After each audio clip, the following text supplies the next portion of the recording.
welcome. Come on in. Sit down. Sit down. No, come on. Sit down. Make yourself comfortable. That's it. Wiggle your hiney down into that seat. This is Your Success DNA, right? From YourSuccessAtLast.com. Boy, my tongue was tripping over my eye teeth. I couldn't see what I was saying. Anyway, back to that daily needed action and motivation you need every single day. Because, like I keep saying, self-help and personal development is one of the most sought-after topics. Because we want to make ourselves smarter and stronger and faster, the whole $6 million man thing. And I just dated myself, didn't I? Anyway, how you doing?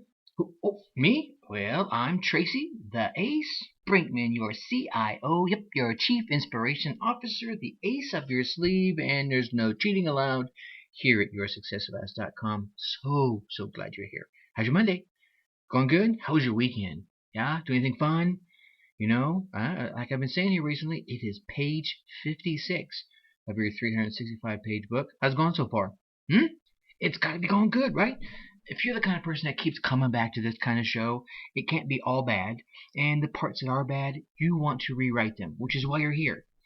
Anyway, so I had a big week going on this week. I'm reading some new material. I picked up a couple of new things I'm going through. I crazy read. You can ask any of my friends. And my two bookcases here, filled to the brim. I have stuff on my two desks. I have stuff in my backpack. I have a plastic tub here full of even more books. And that doesn't even include the online stuff I listen to. So anyway, reading more material and talking to new people. And honestly, there's some pretty big changes going on in my life. And it's kind of putting me in that zone, the zone of making life better, making life more fun, and being more open and filling it with new things. So as you know, when things happen in my world, they kind of flow into the messages and the tools and the techniques that I come and I share with you. Over the course of my life, I've really had some pretty huge changes. It ranges from going in and coming out of the military, recovering from some dark times, and those dark times included drugs. Pretty crazy stuff. I really haven't sat down and shared that. I probably need to put a couple episodes about that, because I know there are some of my friends out there that have gone through it themselves, or have gone through it with a loved one.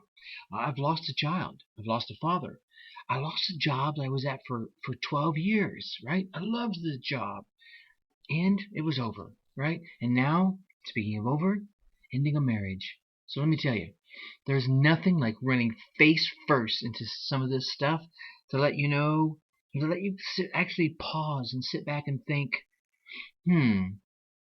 let's refocus, right? Let's pause and refocus life and ask yourself the question, what's important? So that's going to be the focus this week. We're going to talk about what's important. But before we go there, I want to remind you that I'm going to be taking down the 7 critical steps of success off the website.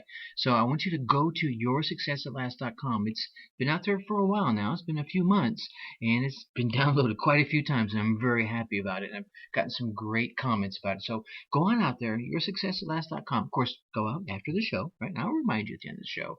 And get the 7 critical steps of success. I'm about ready to take it down and replace it with something else. So, now, of course, the something else is going to be, better, but you'll want this too. You're going to want them both. So go to YourSuccessAtLast.com and click that banner. If you see the kind of a square banner on the right-hand side, or if you're on the main page, you'll see the big, long, rectangular banner stretching across the middle of the screen. So on Mondays, I always ask the question, how do you feel? Right? Start off with the, page X of 365. It kind of gives you, how's it going? How do you feel? And how do you want to feel? Are you getting everything you need to feel the way you want? Yeah? If you're not, if you're not, this is probably the episode to be listening to as a piece of it. Because one of the cool things about taking a moment to not only understand how you feel, whether that's good or bad or indifferent, but to focus on how you want to feel. The cool thing is when you do that, it kind of begins to happen for you. You see, just the exercise of focusing on how you want to feel enables you, even empowers you to see things around you that will help you feel that way. It's that focus thing, right? It's like, I remember being at a Anthony Robbins event one time. He's like, all right, here's what I want you to do. I want you to stand up and close your eyes. Now, I want you to look around. No, wait a minute, wait a minute. Open your eyes and look around. See all the blue stuff. Blue, blue, blue, blue, blue. Look at all the blue. Look at all the blue. Look at all the blue. Now close your eyes and remember all the blue things you just saw. Look around behind you. What blue was back there? What in front of you was in blue was back there. And then he paused. He says, "You got it? You got it? You got it?" Okay. Now, tell me all the brown stuff. Oh my goodness. All right, I mean, just that little exercise is very enlightening because when you're focusing on the caca, the brown stuff of life, you're forgetting all the blue, all the how do you want to feel. So take a moment and ask yourself, how do you want to feel? See, one of the things some of my clients have told me is that they originally didn't pay much attention to this question. Not surprising. I mean, they like the Friday question. They come a couple of the other questions. But the whole how do you want to feel, many people don't pay attention to it. But once they do, they saw how it started to subtly change the world. One of the facets of going through this is they found that they started reacting differently. They started sharing things differently. And they even started talking differently. So in essence, you could say it comes down to communication. And communication can get you what you want, which is what we're going to talk about today. Huh? So, are you a good communicator? Are you? Come on, tell me true. I mean, have you even asked yourself that question? Am I a good communicator? Well, you got to answer it honestly. Let's take it one step further. Are you as good a communicator at your job as you are at your home? Or at your home as you are at your job? Can you communicate as well with your significant other as you can with your kids, or with your kids as well as your significant other? How about a stranger versus an enemy? I have met people that could talk to a stranger with no problem, but couldn't tell someone they disliked why they disliked them. Okay, anyway, I'm not even going to go there. Right? So, have you ever sat down? Well, I know the answer to this, but I'm going to ask the question anyway. Have you ever sat down after you've had some chat or some discussion and kind of, I don't know, mumbled to yourself, "Oh my God, I could have handled that way better." Right? I wish I hadn't said that, or I really wish I would have said this, and or at that point I probably should have just shut up. Yeah, because ladies and gentlemen, sometimes being a good communicator means knowing when to shut up. So have you? You have. I know you have. Not shut up, but you've sat down and said, "Oh man, I could have done that better." I literally can hear your heads nodding right now. By the way, you might want to get that rattle in your head checked. Anyway, sorry. I digress. I joke. I tease. I want to share with you a few tips today. All right, and like the subtitle says, I want to share with you 3 tips in 5 words. Tracy, you way talk too much for 3 tips in 5 words. But here's the thing. These tips are so simple. You might just click into show off and go, "Psst, yeah, right, that'll never work." But here's the thing. There's power in simplicity. There is. And I would challenge you to not only just listen to them, listen to the end, but give them a go. Because in communication comes down to really those simple things to make or break your ability to, 1, say what you need and what you want to say, and 2, have it be heard the way you want to hear it. Ladies and gentlemen, those are lessons from a Toastmaster right there. Yeah, over a decade of Toastmasters. And those 2 lessons always scream out. And then 3, let it flow. You see, during my times on stages, mostly all around the Atlanta area as well as all over the United States and a couple overseas when I was younger, but during the time on those stages, I can go further back into when I was just in Toastmasters, as I just mentioned earlier, and learning about speaking to an audience. I never had a problem talking to people, but there's some techniques you can learn. And I want to thank all my friends at Toastmasters, specifically 310 North Toastmasters to be exact. All my friends at Coca-Cola Toastmasters giving you a shout out. Anyway, some of these techniques are really powerful, even though they're so simple. And one of my favorite techniques for audience engagement was questions. How do you wake them up? How do you get them to listen? Well, you ask questions. And of course, with questions come, you're right, answers. And sometimes those answers aren't exactly what you thought they were going to be. And that can break the flow of your speech. That can be really difficult to recover from. It can even seem fake if you try to push your audience towards some of the answers you have quote-unquote prepared for. And if you break that flow, you lose a lot of engagement and rapport with the audience, whether that's a 1-to-1 audience or a 1-to-1,000 audience. So, here are some of the tips you can use. So what I learned, let's do the first two words are yes and. Yes and is one of those simple word combinations that is so powerful because it can actually enable you to sway a conversation or an entire audience response to the way you want it to go, right? It can enable you to take back that control that maybe that audience member snatched away from you surprisingly. Hey, wait a minute, I never thought he was going to say that. And you can, it could be by surprise. Whoa, I know he was never going to say that, but they did. You can reel it back into your side of the court. And with the bonus, the whole time you're agreeing with them. Whoa, can you say win? Hey, Tracy, so we're a little short-staffed. Can you use some help with those Monday morning reports? Yeah, yes, and I can get to that right after I finish, I don't know, my Monday morning reports. Okay, so that was a little impromptu, maybe not a great example. You can see, here's the thing. You can agree, right, which does a couple of things. One, it keeps them from lifting their defenses. You can say, "Oh no, I've got to do this and I got to do that," and they say, "Well, these are more important." You can almost feel their defenses going up. But not only does it keep their defenses from going up, but the law of reciprocity kicks in.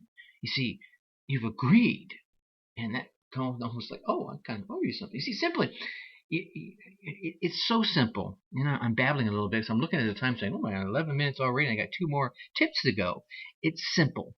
And sometimes simplicity is the key. So I want you to give that a go. Give it a few tries till you get comfortable with it. You can plan on trying it in what I'll call a non-usage event, like you're at a drive-through, you go to one of your favorite fast food restaurants, and you say, "Would you like anything else?" You say, "Yes, and I would like blah blah blah blah," right? So now you're practicing, and you practice that flow, so that when you want to use it in a real occasion, like those Monday morning reports, it will flow out naturally. And then next on the simple communication tips is a single word. So we got the first 2 words, yes and we're going to add to that yet. Oh my God, I love this tiny little empowering word.